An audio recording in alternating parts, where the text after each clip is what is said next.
One day, a young man named Harun went to his uncle's house to propose to his cousin. The young man's uncle said, "It's true that you are my nephew, but honestly, you don't have a business or good morals.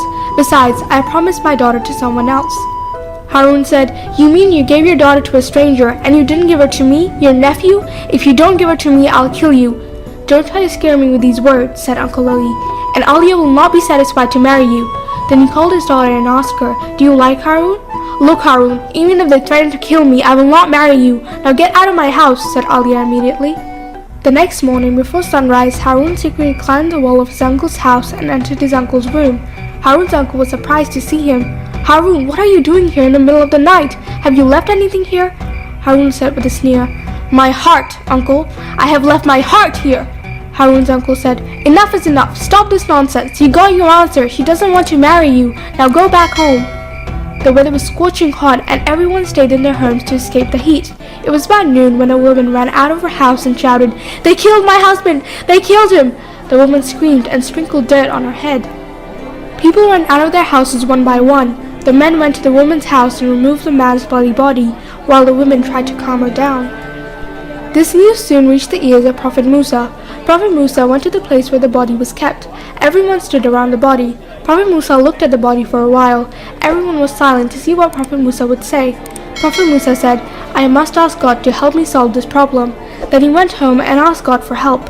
When Prophet Musa came out of his house, people were waiting in front of the door to see what he would say about the problem.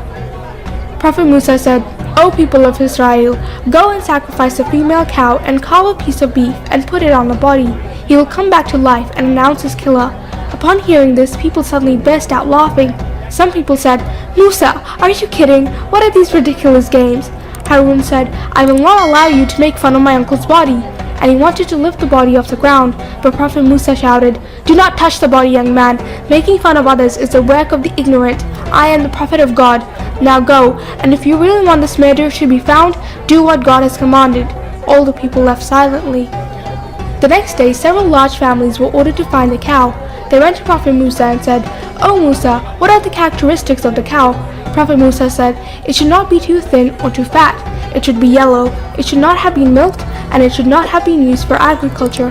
No one had ever seen such a cow in that area. Therefore, they went to other cities to look for the animal. They traveled so far to the surrounding villages and towns that they eventually reached a young farmer who had a cow with these characteristics in his herd. Officers bought the cow at a high price and returned to their hometown. They showed the cow to Prophet Musa, and Prophet Musa said, "It is right for you to sacrifice it." They sacrificed the cow and placed the tail over the dead man's body. People were silent out of fear, and they didn't say anything. Suddenly, the man woke up and pointed at Harun, announcing him as his killer. Harun shouted, "These are lies! This is ridiculous! I am his nephew. I don't accept it." People grabbed him, tied his hands and feet, and took him away. Prophet Musa took his staff in his hands and raised his hands to heaven and praised God.